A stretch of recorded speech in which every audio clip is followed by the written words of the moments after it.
Friends, மகளே என் மருமகளே என்ற எபிசோடில் என்ன நடக்கலாம் அப்படிங்கிறத பற்றி பார்க்கலாம். இந்த கதையை பொறுத்த வரைக்கும் ரொம்ப இன்ட்ரெஸ்டிங்கான கதை தான். அதே நேரத்தில் பார்த்தோம் அப்படின்னா ஏற்கனவே இந்த மாதிரி சமுதாயத்தில் நடக்கிற பிரச்சனையை, அதாவது ஒரு அவேர்னஸ்க்காக இருக்கிற கதை அப்படின்னு கூட சொல்லலாம். நம்ம பார்த்தோம்னா பூங்காற்று திரும்புமா அந்த சீரியல், தனம், இப்படி ஒரு சில கதைங்களை போல் இந்த கதையும் பார்த்தோம் அப்படின்னா ரொம்பவுமே எமோஷனலான சூப்பரான ஒரு கதை அப்படின்னு சொல்லலாம். குறிப்பாக பார்த்தோம்னா நம்ம நீ நான் காதலில் நடிச்சிருக்க அபி இதில் நடிச்சிருக்காங்க. சின்ன மருமகள் ஹீரோ இதில் இருக்கார். அது மாதிரி நமக்கு தெரிஞ்சவங்க தான். முக்கியமாக பாக்கியலட்சுமியில் இருக்க ரேஷ்மா இதில் இருக்காங்க. அபிராமி நாச்சியார் அவங்க தான் மெயின் கேரக்டராக பண்ணிக்கிட்டு இருக்காங்க. சூப்பரான ஒரு ஸ்டோரி. நான் ஒரு 2-3 நாளாக பார்த்தேன். ரொம்பவே நல்லா இருக்க மாதிரி இருந்துச்சு. சரி பேசலாம், உங்களுக்கு பிடிச்சிருக்கு அப்படிங்கிற மாதிரி இருந்தால் கமெண்ட் செக்ஷனில் சொல்லுங்கள். தொடர்ந்து நம்ம பேசலாம். சூப்பரான ஒரு கதையாக தான் போய்கிட்டு இருக்கு. இப்போ ஆரம்பத்திலேருந்து பார்த்தோம் அப்படின்னா சூப்பரான ஒரு கிராமத்தை காட்டுறாங்க. அடுத்து பார்த்தோம்னா அபிராமி நாச்சியாராக இருக்காங்க. அவங்க வந்து பஞ்சாயத்தெல்லாம் தீர்ப்பு சொல்கிறாங்க.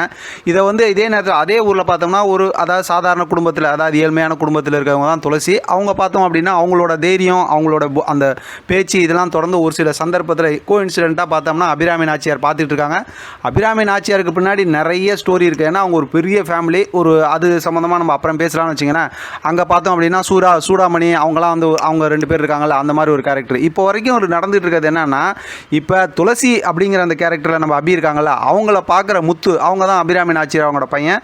அவங்க வந்து இவங்களை லவ் பண்ண ஆரம்பிச்சிட்டாங்க. அவங்களுக்கு பின்னாடியே போகிறாங்க, பேசுகிறாங்க. இப்படியா வந்து இருக்கும்போது இப்போ பார்த்தா ஒரு இடத்துல, அதாவது வட்டிக்கு பணம் வாங்கிட்டு கதவெல்லாம் மூடி வச்சிடறாங்க. அதை போல்டாக அடித்து உடச்சதுக்கப்புறம் இப்போ அபிராமி நாச்சியார் ஏற்கனவே சொன்ன தீர்ப்பு சம்மந்தமாகவும் பேசுனாங்க இல்லையா, தொடர்ந்து பார்க்குறவங்களுக்கு தெரியும். இப்போ இந்த விஷயமும் போல்டாக துளசி செஞ்சதுனால எனக்கப்புறம் அபிராமி நாச்சியாராக வந்து இந்த துளசி தான் இருக்க போகிறாங்க, என்னோட மருமகளும் இவங்க தான் அப்படிங்கிற மாதிரி முடிவு பண்ணிட்டாங்க. ஏன்னா ஏற்கனவே முத்துவேல் இருக்காங்கல்ல, அவங்க வந்து அதாவது அபிராமி நாச்சியாரோட மகன் இருக்காங்கல்ல, அவங்களும் வந்து பார்த்தோம்னா துளசியை லவ் பண்ண ஆரம்பிச்சிட்டாங்க. அவங்க அம்மாட்டையும் போய் கேட்டாங்க, உங்களுக்கு எப்படிப்பட்ட மருமக வேணும் அப்படிங்கிற மாதிரிலாம் கேட்டதுனால இப்போ அவங்க சொன்ன அந்த விஷயத்தெல்லாம் வச்சு பார்க்கும்போது இந்த இவங்கெல்லாம் அப்படிங்கிற மாதிரி இருக்குது. இப்போ பார்த்தா துளசியை ஃபாலோ பண்ணிட்டு போயிட்டு அதாவது முத்து கூட ஃப்ரெண்டாக சக்கரன்னு ஒருத்தவங்க இருக்காங்க, ஒரு காமெடி கேரக்டர். சூப்பராக அவங்களும் ஃபாலோ பண்ணி போய்கிட்டு இருக்காங்க. இப்போ அவங்க பார்த்தோம் அப்படின்னா இப்போ துளசிக்கிட்ட போய் பேசி இதே ஊரில் இடம் வாங்கி நான் வீடு கட்ட போகிறேன் அப்படிங்கிற மாதிரி சொன்னதுமே இப்போ துளசியை வந்து சரி நான் உங்களுக்கு அது விஷயமா தகவல் சொல்கிறேன் அப்படின்னாங்க. இப்போ முத்துவோட அப்பா இருக்காங்கல்ல, அவங்க வந்து பார்த்தோம் அப்படின்னாக்கா அவங்க தான் வந்து தர்மலிங்கம் வைத்தியர் பார்க்குறாங்க. இப்போ அவங்க பார்த்தோம் அப்படின்னாக்கா அவங்க அப்பா வந்து அதாவது பரஞ்சோதி அவங்க வந்து என்னன்னு கேட்டிங்கன்னா வைத்தியம் பார்க்குறாங்க. இதில் முக்கியமாக ஒரு வில்லி யாருன்னு பார்த்தோம்னா அவங்க பெரியப்பா, அவங்களோட அந்த இதில் வந்து அவங்க இன்னொரு கேரக்டர் அவங்க பார்த்தோம்னா சிவகாமி அப்படிங்கிறவங்க இருக்காங்க. இவங்களும் உங்களுக்குலாம் தெரிஞ்சிருக்கு. இவங்களும் நீ நான் காதலில் வில்லியாக இருந்தாங்கல்ல, அவங்க தான் இவங்களும். அவங்க வந்து பார்த்தோம் அப்படின்னா நாச்சியாருக்கு தான் எல்லா பெருமைலாம் போய்கிட்டு இருக்குது, அதை எப்படியாவது நம்ம மாற்றணும் அப்படிங்கிற மாதிரி அவங்க ஒரு பக்கத்து வந்து கேரக்டர் பண்ணிக்கிட்டு இருக்காங்க.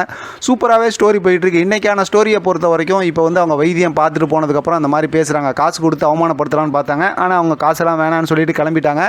இப்போ நாச்சியார் பார்த்தோம்னா எனக்கு அப்புறம் நாச்சியாராக இருக்க போகிறது வந்து துளசி தான் அப்படிங்கிற மாதிரி முடிவு எடுத்திருக்காங்க. அதே நேரத்தில் முத்து பார்த்தோம் அப்படின்னா துளசி மேலே லவ் பண்ணி அவங்கள்ட்ட எப்படியா அவங்களோட காதலை சொல்லணும்னு சொல்லியிருக்காங்க. இது வரைக்கும் கதை இதுதான் நடந்திருக்கு. அடுத்து இது சம்மந்தமாக சூப்பரான ஒரு ஹீரோ என்ட்ரி, இன்னொரு ஹீரோ இருக்காங்களா அடிஷனல் ஹீரோ, அவங்க ஏன் வராங்க என்ன இதுங்கிறத நம்ம அடுத்த ப்ரோமோவில் சொல்கிறோம். அது சம்மந்தமாக என்ட்ரி கொடுத்துருக்காங்க, நம்ம அதை பார்க்கலாம்.